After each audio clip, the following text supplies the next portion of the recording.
Eles atravessaram o mar e foram para a região dos Gerazenos. Eles quem? Está falando de Jesus e dos seus discípulos. Jesus tinha já iniciado seu ministério. E um dia, Jesus, pregando para as pessoas, ele chegou, chamou os discípulos dele e falou: quer saber de uma coisa? Vamos atravessar lá para o outro lado, vamos passar dentro do barco, vamos atravessar lá para o outro lado, para aquela vila, para aquele bairro, para aquela região dos Gerazenos. E os discípulos falaram: vamos embora.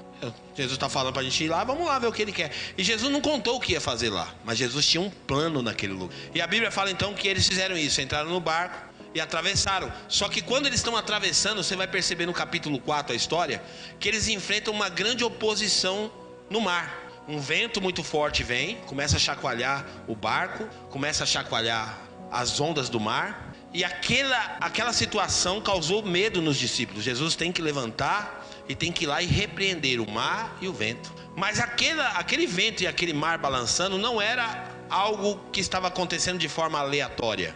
Não era apenas uma chuva de um dia de semana comum. É porque existia algo que estava para acontecer no mundo espiritual. E o mundo espiritual faz a leitura e ele se opõe àquilo que está para acontecer. E o que vai acontecer? Versículo 2. Jesus atravessa, enfrenta a tempestade. Quando Jesus desembarcou, um homem com um espírito imundo veio dos sepulcros ao seu encontro. Então ele desembarca nessa região. E daqui a pouco, quando ele põe o pé na areia, ou na areia do mar, ali, na areia da praia ali, sai um homem lá do cemitério. Pensa, por isso que eu falei que parece uma história de terror. Pensa você, chegando numa cidade assim, do nada sai um cara dentro do cemitério. Quem ia correr aqui? Se revela, meu irmão, eu sei que você está com medo.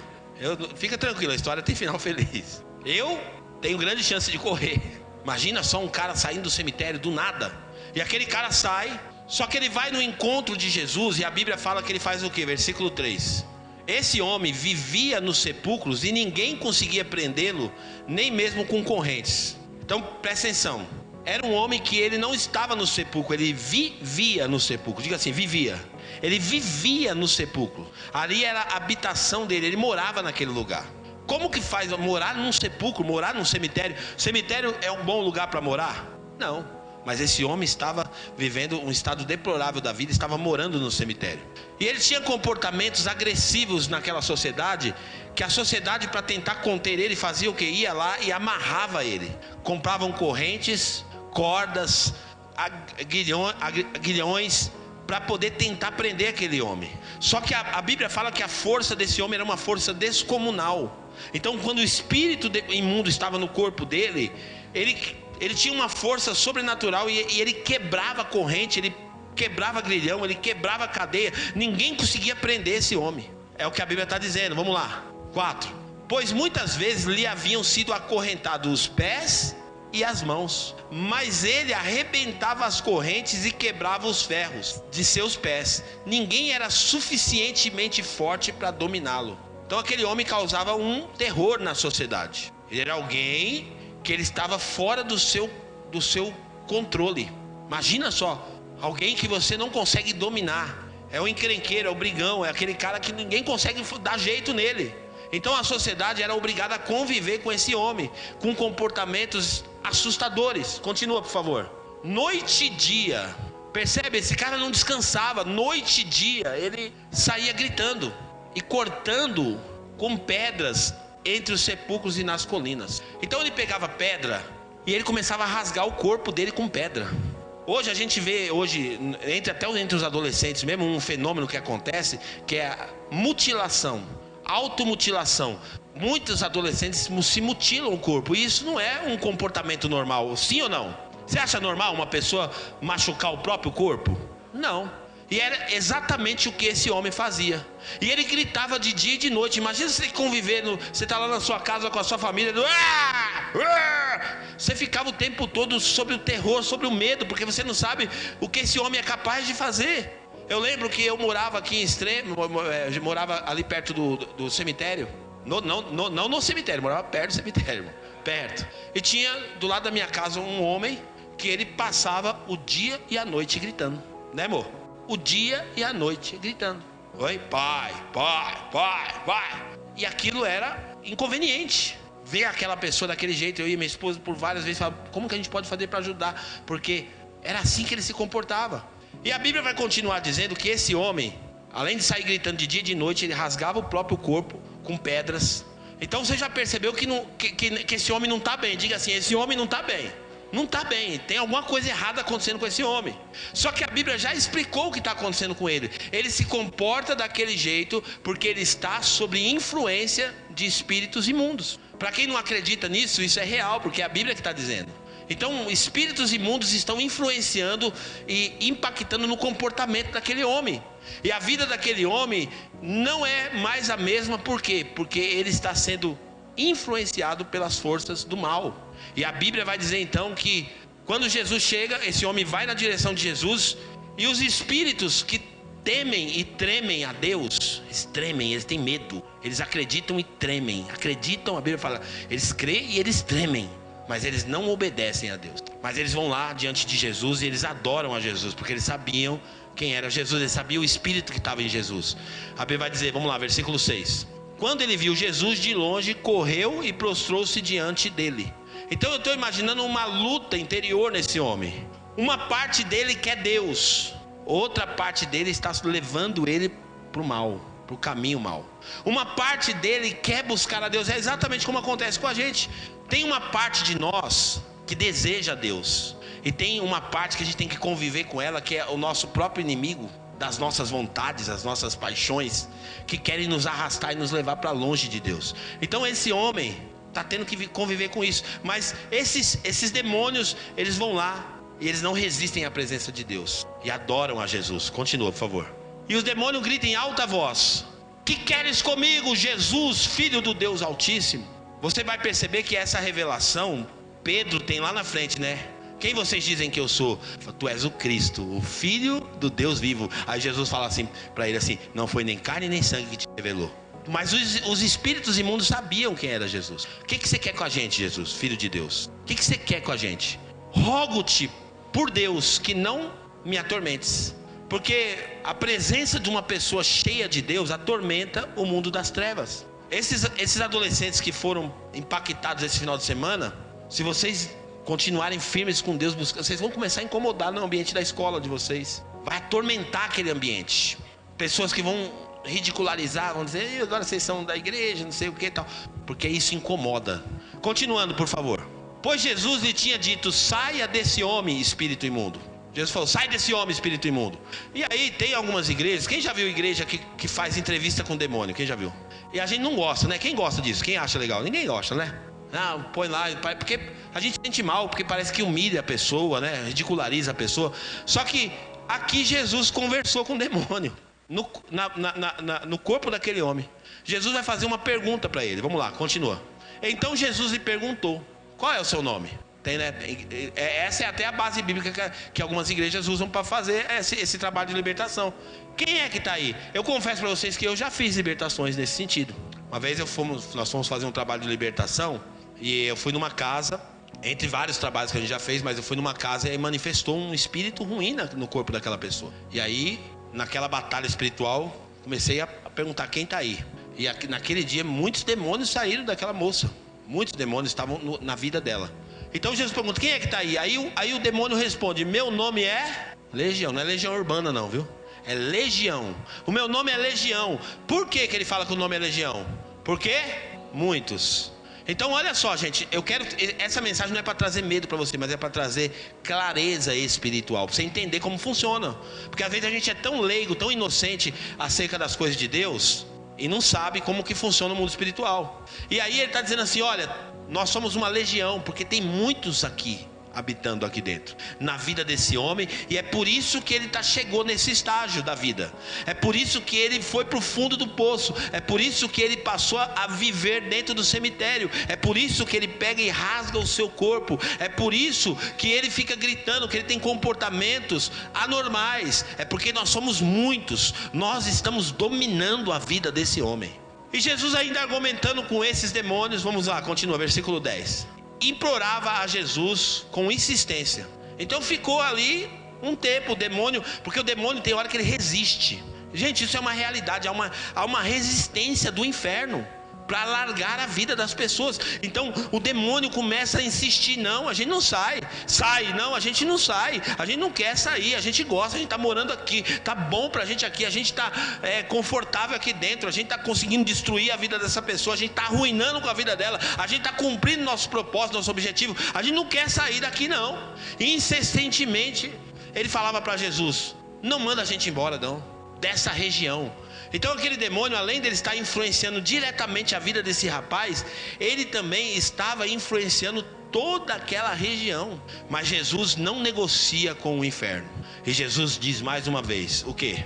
Vamos lá, 11. Uma grande manada de porcos estava pastando numa colina próxima. Continua. Os demônios imploraram a Jesus: manda-nos para os porcos, para que entremos neles. Tá, então deixa a gente morar dentro do porco, pelo menos. Já que não pode mais morar nesse cara aqui, então deixa a gente morar dentro do porco. E o demônio então vai sair daquele homem. Versículo 13. Ele lhes deu permissão, e os espíritos imundos saíram e entraram nos porcos. Então imagina só. Já viu aquelas doenças que dá, doença da vaca louca? Já viu? Aqui é a doença do porco louco. Porque na hora que o porco entra, os porcos ficam tudo doido, meu irmão. E os porcos ficam todo doido e fica descontrolado, e eles saem. E a Bíblia fala então que os porcos começam a caminhar em direção a um precipício. E eles vão caindo, 2.000 porcos vão caindo, bum, bum, bum, bum, vão caindo. Olha lá, os espíritos imundos saíram e entraram nos porcos. A manada de cerca de 2.000 porcos atirou-se precipício abaixo em direção ao mar, e neles se afogou. Então olha só que interessante. Aqueles demônios ficaram nos porcos, malucos, ficaram tudo doidos, se jogaram no precipício e todos os porcos morreram. Mas o demônio não morreu. Porque é assim que ele faz, ele judia da vida do ser humano, até matar o ser humano. Depois ele sai do ser humano e vai procurar outro. Vamos lá, continua. Os que cuidavam dos porcos fugiram e contaram esses fatos na cidade e nos campos. E o povo foi ver o que havia acontecido. Porque sabe como é que é o povo é curioso, né? Sabe como é que é o povo, né? Tombou um caminhão ali. Gente, já viu como é que é as coisas aqui na Fernão Dias? Toma uma carga, do nada brota gente. Meu, do nada, o caminhão acaba de cair, já tem 500 pessoas lá esperando para saquear a carga. O povo é terrível. Então aqui não foi diferente. O povo ficou sabendo da história e foi lá ver o que estava acontecendo. Só que para surpresa do povo, vamos ver o que acontece. Versículo 15. Quando se aproximaram de Jesus, viram o quê? Viram o homem. Que homem? Aquele homem maluco. Lembra do malucão?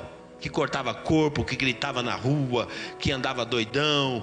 Eles viram aquele homem. Só que eles não viram mais o homem daquele jeito.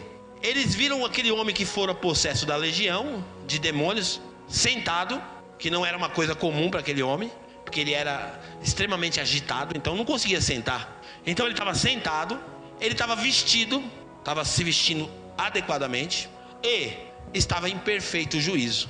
Quando todo mundo olha aquilo, ficaram com medo. Falaram: meu Deus, o que aconteceu aí nessa história? Esse cara era um problema para a cidade, esse cara era um prejuízo para a cidade. O que aconteceu? Assustador a história. A história é assustadora. Continua, por favor. Os que tinham visto contaram ao povo o que acontecera ao endemoniado e falaram também sobre os porcos. Então o povo contou a história toda. Ó, tem a parte do cara que ficou bom, mas tem um prejuizinho aí. O porco caiu tudo lá, morreu. Continua. Então o povo começou a suplicar a Jesus que saísse do território deles. Vai embora, Jesus, a gente não quer você aqui não. Não, a gente não quer você aqui. 18. Quando Jesus estava entrando no barco, o homem que estivera endemoniado suplicava ali que o deixasse ir com ele. 19. Jesus não permitiu, mas disse: vá para casa, para sua família, e anuncie-lhes o quanto o Senhor fez por você e como teve misericórdia de você. Versículo 20. Então aquele homem se foi e começou a anunciar em Decápolis quanto Jesus tinha feito por ele, e todos ficaram admirados. Vamos orar? Senhor, nós te agradecemos pela tua palavra. Pedimos, produza em nós, Pai, esse despertamento sobre o que a tua palavra quer nos ensinar nessa noite. Ministra o nosso coração. Nós queremos ser impactados pelo teu poder e por essa palavra, em nome de Jesus. Amém e amém. Queridos, eu quero que você faça algumas reflexões comigo em cima dessa história. Primeira parte que eu quero que você entenda é que existe uma vida por trás da vida. Como isso, pastor? Existe uma vida por trás da vida. Toda vez que a gente vê uma pessoa, a gente precisa desenvolver uma sensibilidade para tentar entender o que tem além daquela pessoa. De um mendigo na rua, de um pedinte, de um drogado, de uma pessoa com comportamentos estranhos. Existe uma vida por trás da vida, que culminaram para que essa pessoa chegasse naquele estágio. Eu pergunto para você, será que esse homem gostava de morar no cemitério? Será que o ser humano foi feito para morar em um cemitério, habitar entre os mortos ali, entre os sepulcros? Claro que não.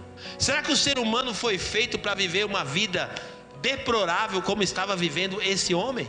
Será que essa é a vontade de Deus para um ser humano? Não.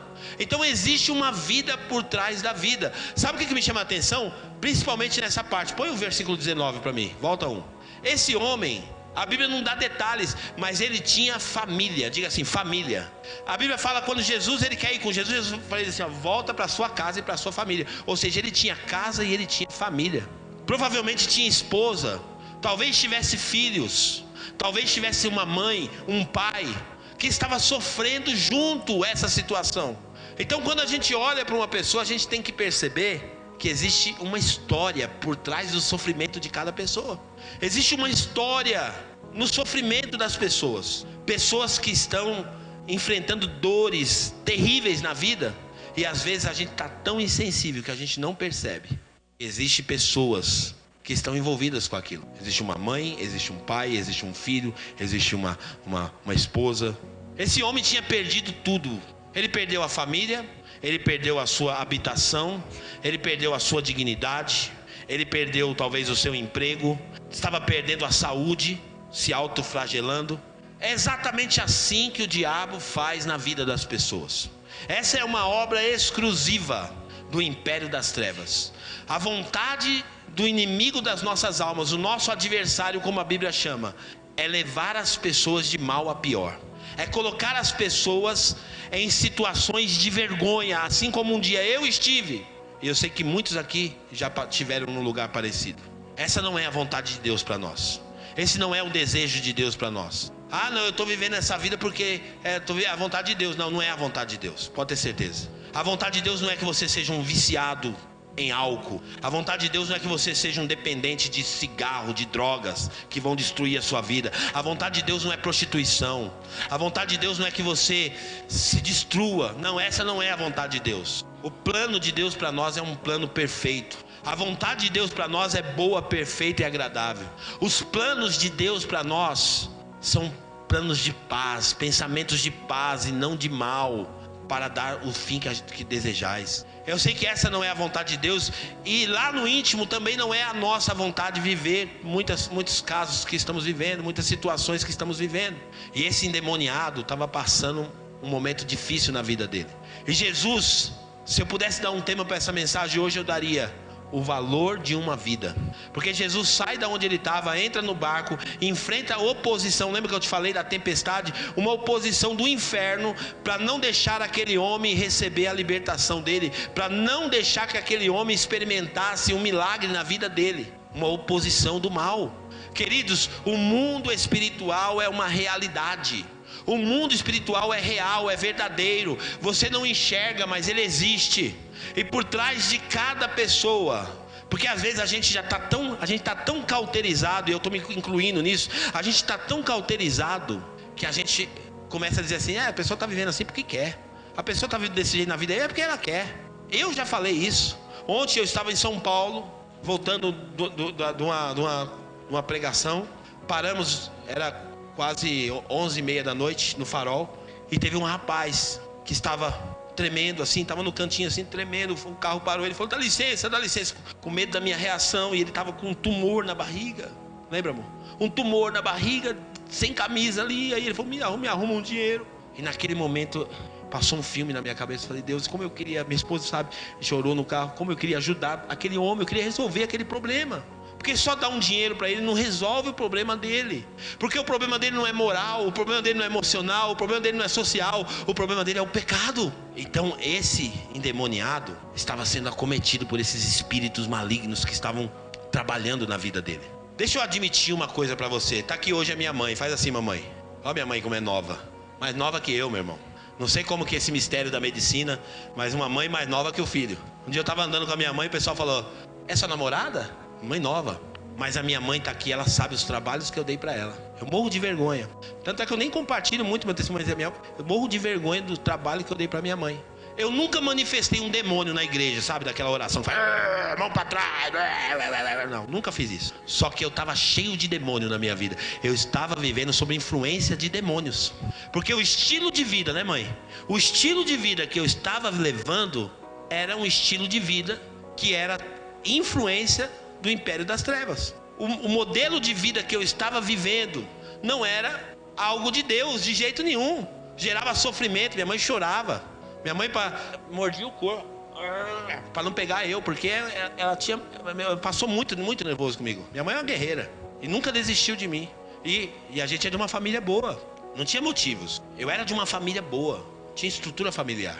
E eu só consegui viver o melhor de Deus para minha vida depois que a luz de Jesus brilhou no meu caminho. Só depois que eu encontrei Jesus que a minha vida fez sentido de fato. Eu dizia para minha mãe, não sei se ela lembra dessa fala. Eu falava: a senhora só vai ter descanso quando eu morrer. Quando eu morrer, você vai ter descanso.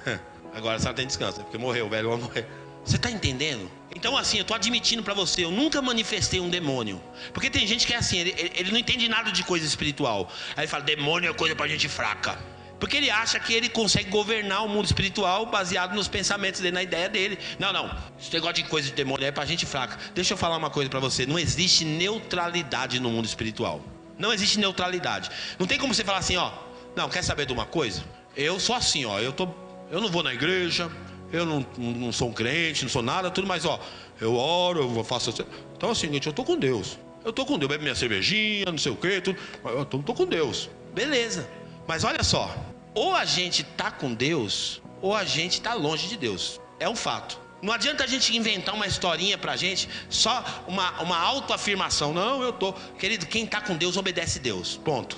Se quer obedecer a Deus, quer fazer o que Deus quer, é interessado pelas coisas de Deus, ama as coisas de Deus. A gente não vem na igreja porque a gente quer ser salvo. A gente vem na igreja porque a gente ama as coisas de Deus e quer estar envolvido com elas. Ponto. Então é assim, não tem neutralidade. Tem gente que é assim, ele quer ser amigo dos dois lados, né? Ele faz assim, ó, um passo dele: Deus é bom. O outro passo: o diabo não é ruim. Deus é bom, o diabo não é tão ruim assim. Porque ele quer ficar bem com os dois lados. Não existe isso. Não dá para ficar em cima do muro. Então não existe neutralidade, não existe vida neutra. Ou a gente é, ou a gente não é. Ou a gente decidiu, ou a gente não decidiu. Eu não estou nem aqui para levantar bandeira de igreja evangélica. Nem é isso que eu estou aqui para falar. Eu estou aqui para falar de Bíblia. Podia ser uma católica aqui, se tivesse com a Bíblia aberta, ensinando a Bíblia, tá dentro, tá valendo. Bíblia, palavra de Deus, é isso que para nós é inegociável. Bíblia, palavra de Deus. Então a nossa vida é pautada, fundamentada no que diz as Escrituras. Então não existe neutralidade. Então aquele homem, meu Deus, o tempo já passou. Vou passar por mentiroso, Senhor. Não, em nome de Jesus, vou acabar o culto. Aquele homem foi usado pelos demônios. Jesus manda o demônio embora. Aquela cidade, em vez de ficar alegre com isso, sabe o que ela fez? Ela ficou triste. Tanto é que ela chega lá e fala assim: Jesus, vai embora da nossa cidade, a gente não quer o Senhor aqui. Vai embora. Sabe por quê? O que eu enxergo nesse texto? Uma coisa chamada inversão de valores. Porque os porcos tinham mais valor do que o ser humano.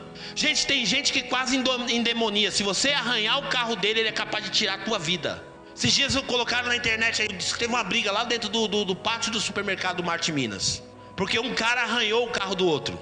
Diz que ele ficou descontrolado, porque o carro vale mais do que as pessoas. Hoje nós estamos vivendo uma inversão de valores. Coisas têm mais valor do que gente. Coisas valem mais do que pessoas. E é por isso que esse povo ficou revoltado, porque eles deram mais valor para o porco do que para aquela vida que tinha sido transformada. E deixa eu falar, às vezes a gente se comporta do mesmo jeito. Às vezes a gente dá mais valor para a nossa coisa, para o nosso bem-estar, para a nossa diversão, para o nosso lazer, para a nossa satisfação, do que para as pessoas. Pessoas valem mais do que coisas. Grave isso no seu coração. Pessoas são mais importantes do que coisas. Coisas não são nada. Jesus não morreu por coisas. Jesus não entregou a vida dele por coisas. Jesus entregou a vida dele por gente. Pessoas são importantes. Pessoas são preciosas. Quero que você perceba nesse texto também sobre o poder do discipulado. De repente, aquele homem é visto por todo mundo sentado no perfeito juízo, vestido, com um comportamento transformado, porque Jesus estava discipulando aquele homem. Por isso que ele estava sentado. Ele estava sentado ouvindo Jesus, sentado sendo alimentado pelas palavras de Jesus, sentado recebendo as verdades de Deus, exposto às verdades de Deus. Querido, só tem uma coisa que pode fazer a nossa vida progredir espiritualmente: é quando a gente se submete a sentar para ouvir as verdades de Deus. Sente para ouvir. Por isso que a gente vem no culto, por isso que a gente vai na célula, porque a gente está interessado em ouvir as verdades de Deus. Você lembra da Marta e da Maria? Uma sentou para ouvir, outra ficou vivendo uma vida agitada. O que Jesus disse? Olha, essa que está tendo uma vida agitada está preocupada demais com um monte de coisa, mas essa que está sentada ouvindo fez a melhor escolha, escolheu a melhor parte. Sente, se exponha. Esses adolescentes ficaram lá sentados por muito tempo sendo ministrados, porque quando a gente está sentado, a gente está recebendo a verdade de Deus. E a Bíblia fala: você conhece a verdade, e a verdade te liberta. Quando você se expõe à palavra de Deus, as verdades de Deus começam a fazer sentido na tua vida. Deixa eu falar para você, eu não sirvo a Deus, eu não sou melhor do que ninguém, mas tudo que eu aprendi de Deus é porque eu um dia sentei, e ainda sento até hoje, para aprender as coisas de Deus, porque eu quero aprender mais. Eu ainda não sei tudo, eu quero aprender mais de Deus. Essa vida agitada que a gente leva, porque tem gente que não se preocupa com a vida espiritual. Gente, vida espiritual precisa de manutenção. Vida espiritual precisa de manutenção. Você precisa sentar para ouvir a palavra, você precisa sentar para ser discipulado, você precisa sentar para ouvir as verdades de Deus. Essas verdades mudaram a vida desse homem. Por isso que esse homem foi transformado. O espírito imundo saiu dele, e agora ele está sentado ouvindo as verdades de Deus, ouvindo a palavra de Deus. E depois que ele está sentado ouvindo em perfeito juízo, roupinha arrumadinha, sabe, outra vida. Aí tudo que ele quer na vida dele é fazer o quê? Ficar com Jesus. Ai, Jesus, agora eu quero ficar com o Senhor para sempre. Eu quero deitar no seu colo, eu quero ouvir as tuas... Eu quero ficar só com Jesus. E aí o que ele faz depois de liberto? O pessoal está expulsando Jesus. Vai embora daqui, Jesus, vai embora daqui, a gente não quer você aqui. Aí quando Jesus entra no barco, o que ele faz? Jesus, eu quero ir com você, estou apaixonado, não vou largar mais do Senhor. Eu estou apaixonado por Jesus, eu não quero mais largar. Só que essa paixão dele estava tendo uma motivação egoísta. Por isso que uma igreja não pode consistir apenas em vir aqui no culto e ficar adorando. Tem igreja que faz, né? Vamos entrar lá, vamos ficar só adorando, e o mundo que se exploda. Não. Jesus fala assim para ele: você não vai comigo. Não, Jesus, mas eu quero ir. Você não vai. Não, Jesus, mas eu te amo, eu quero ir com o Senhor, eu quero ficar te adorando, eu quero ficar cantando louvor, eu quero estar com o Senhor, Jesus. Você não vai comigo. Mas por que você não vai comigo? Você vai fazer o seguinte: você vai voltar para tua casa e você vai voltar para tua família. Isso é evangelho, gente. Você recebe aqui para voltar para tua casa. Você recebe aqui para voltar para tua família, para viver o que você recebeu no ambiente da sua casa. Você vai voltar para sua casa, vai voltar para sua família, e você vai anunciar as verdades de Deus e a misericórdia de Deus. Como Ele teve misericórdia de você e como Ele transformou a sua vida. É isso que você vai fazer. Você vai procurar as pessoas da sua família e você vai falar o que eu fiz na sua vida. Sabe o que eu aprendo com isso? Que quando Jesus me salvou... Deixa eu falar com vocês, adolescentes. Tá achando que vocês foram para esse encontro aleatoriamente? Não. Quando Jesus escolheu vocês para ir para esse encontro, Ele já estava pensando, sabe em quem? Naquele seu amigo da escola. Ele já estava pensando naquelas pessoas lá da sua sala de aula. Ele já estava pensando naquelas amiguinhas e naqueles amiguinhos seus, do videogame, do futebol, do TikTok, seja de onde for. Quando Jesus salvou a minha vida, Ele já estava pensando em alguém. Sabe, queridos, eu tive o privilégio de batizar a minha mãe. O privilégio de poder descer a minha mãe nas águas do batismo.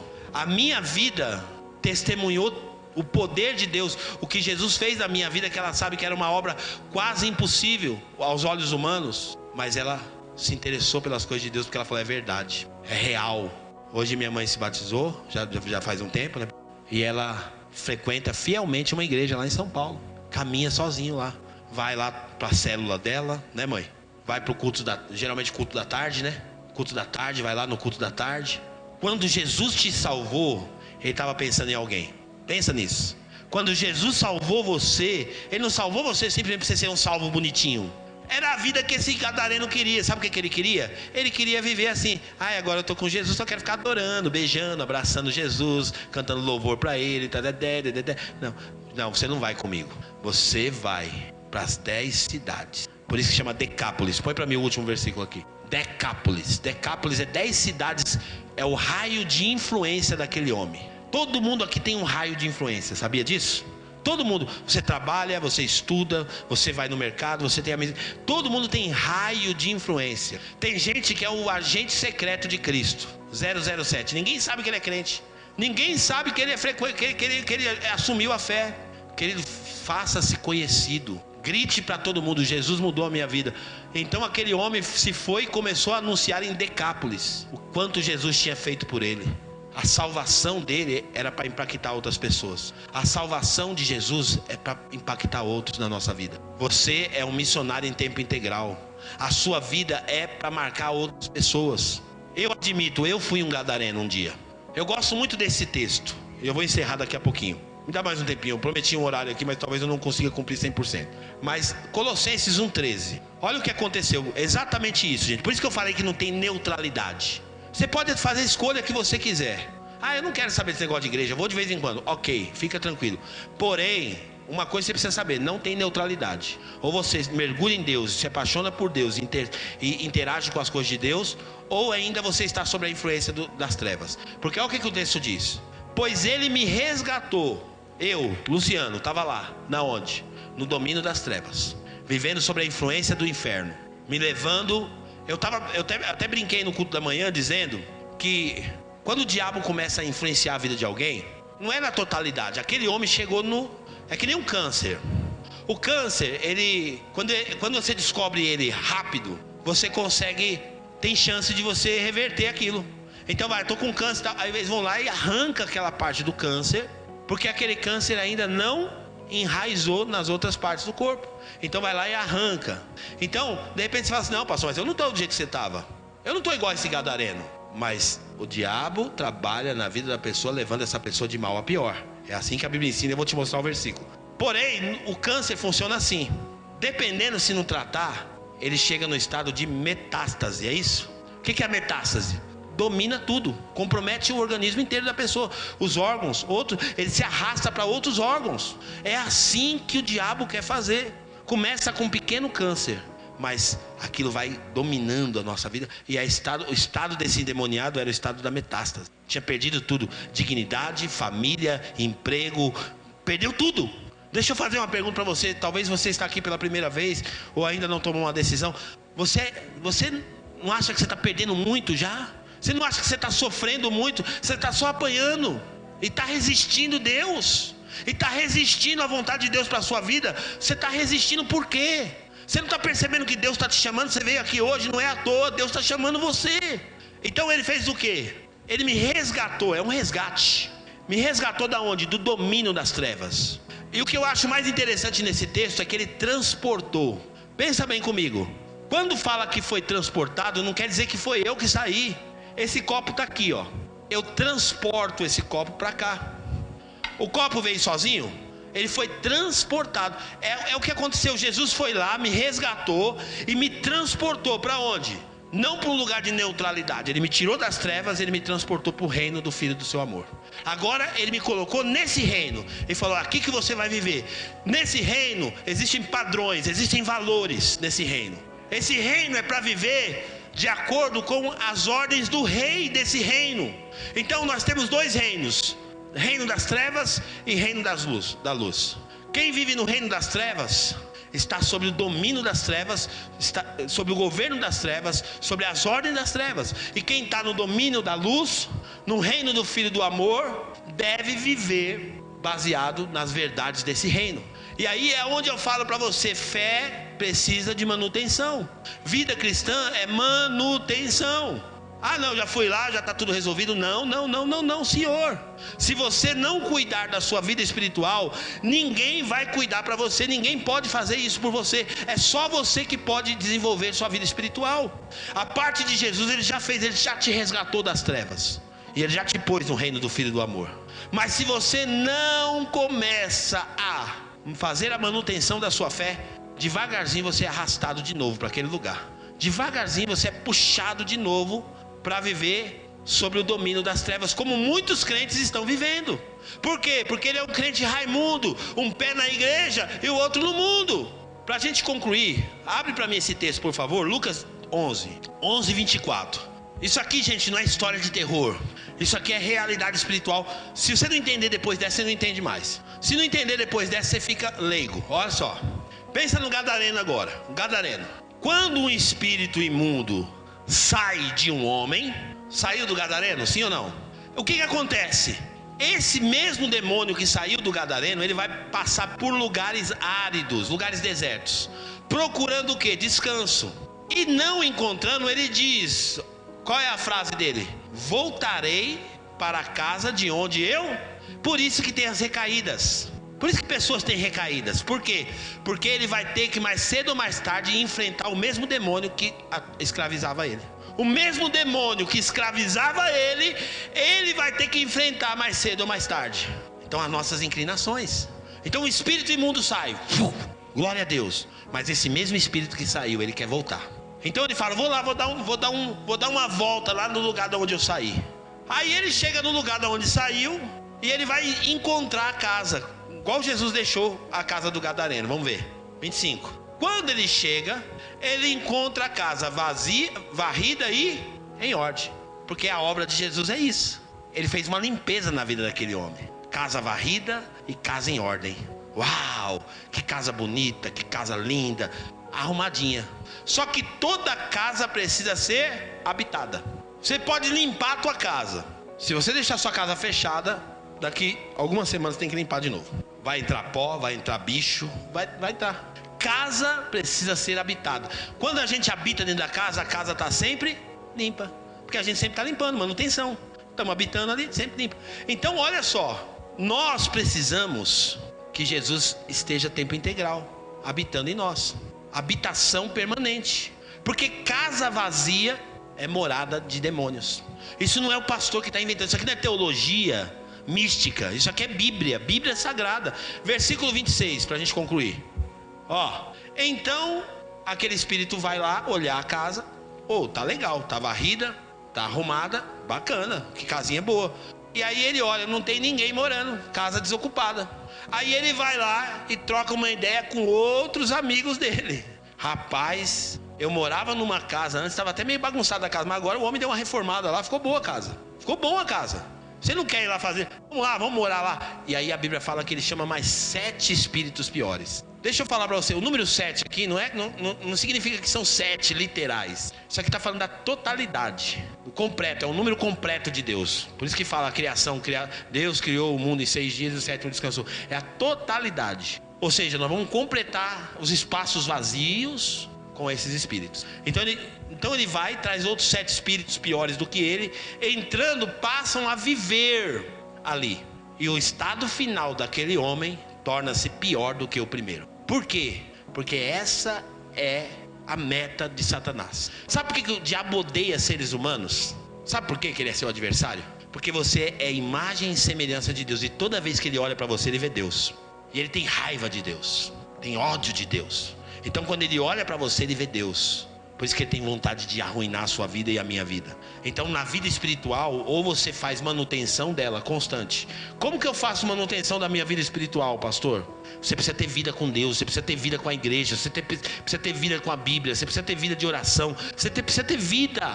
Caso contrário, querido, você não vai sobreviver na fé. Esses jovens foram para lá, eles tiveram experiências marcantes lá, mas se eles não fizerem manutenção, não vão prevalecer. Não vão prevalecer. Por isso que o pastor Tiago vai promover esse curso agora. Você, pai, empurre o seu filho. Ele ainda depende de você. Eu não quero ir, não quero um escambau. Você não manda, quem manda sou eu, você vai. Empurra o filho. Filho não tem que querer. Como é que a gente vai deixar um pirralho de 12 anos mandar na gente? Que isso? Um dia eu falei pro Josué, seu pirralho. Ele não gostou não. Você é um pirralho, rapaz, eu que mando aqui. Porque é assim, se a gente amolecer com os filhos da gente, eles dominam a gente. Mas eu não quero, tem que respeitar o direito. Seu pai respeitava seu direito? Você agradece a Deus hoje porque ele não respeitou? E agora por que você está querendo fazer diferente? Filho, querido, empurra os seus filhos para coisas de Deus. Empurre seus filhos para coisas de Deus. É claro, se for pelo amor, melhor ainda. Desapaixonado. Esse dia eu cheguei de madrugada, fiquei orgulhoso. O meu filho Samuel ministrou no encontro. Eu estava aqui na igreja, preparando o material. Cheguei de madrugada em casa, quase 1h da manhã. Quando eu entro na sala, o Samuel está lá na sala. Senhor, e tal, e blá, blá, blá, orando na sala de casa. Eu falei, uau! Meus filhos estão amando a Deus. Glória a Deus por isso. Querido, vida cristã é manutenção. Sem manutenção não tem vida cristã. Vamos ficar de pé em nome de Jesus. Louvor, sobe aqui, por favor. Esses dias eu postei até no meu Instagram, compartilhei um vídeo de um pastor. Foi o máximo. Obrigado, filho. Foi o máximo.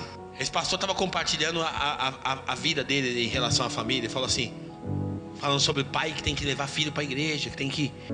Porque tem pai que não se importa. Gente, aí ele falou assim, uma frase dele: 1 semana para uma criança longe do ambiente da igreja é muita informação que eles recebem fora. É muito tempo. 1 semana longe disso é muito tempo. E aí ele disse o seguinte: eu e a minha irmã, nós era rato de igreja. Que é os mais antigos aqui, sabe? A Rosa ia pro monte com nós com o barrigão. Ai não, meu filho nasceu, tem que demorar 40 dias para levar para a igreja. Que 40 dias, meu irmão? No 8º dia a gente estava apresentando já.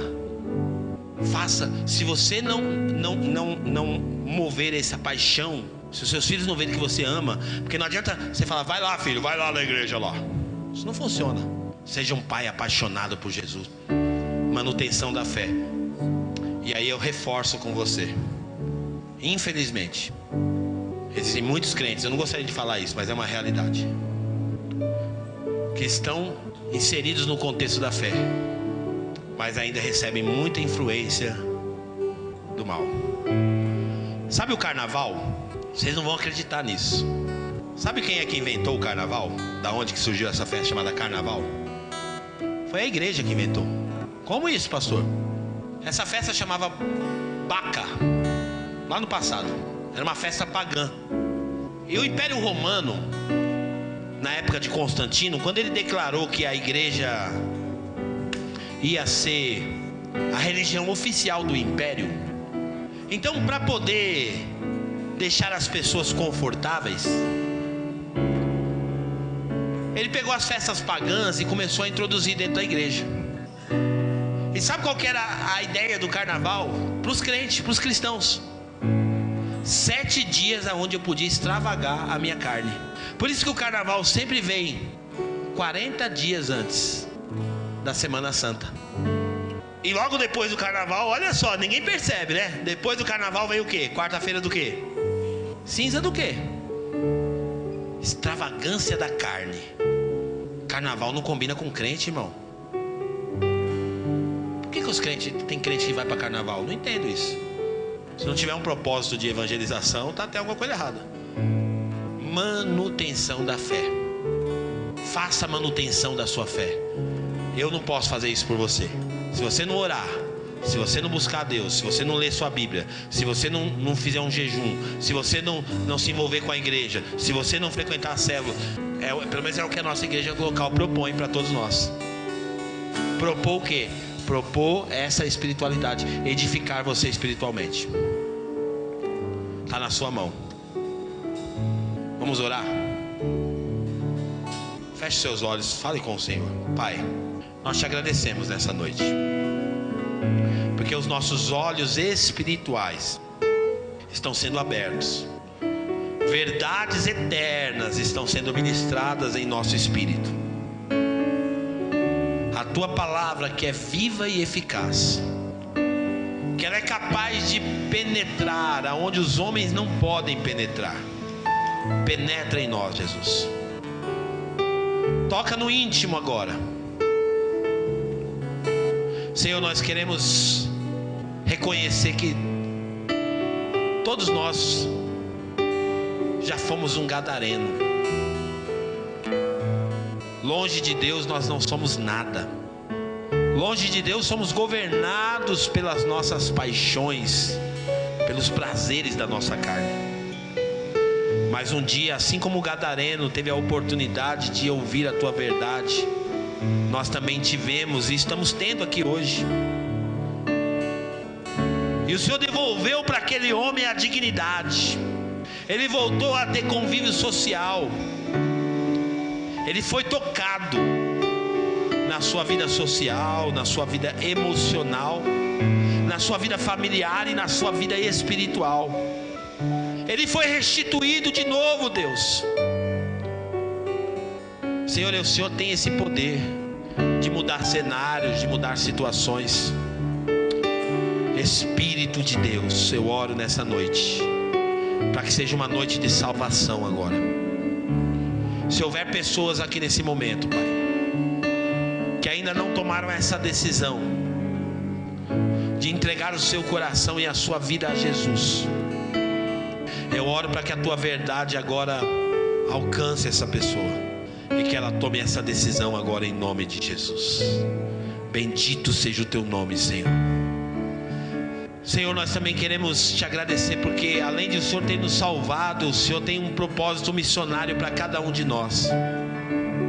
Assim como aquele gadareno foi marcado pelo teu poder e capacitado para anunciar para a sua família, para aquelas 10 cidades, Decápolis, todos nós temos raios de influência, aonde podemos impactar outras pessoas. Nos usa, Pai, nessa atmosfera de evangelismo, para anunciar as verdades e promover libertação para muitos gadarenos, em nome de Jesus, Senhor. Em nome de Jesus. Levante as suas mãos e declare essa canção ao único que é digno de receber.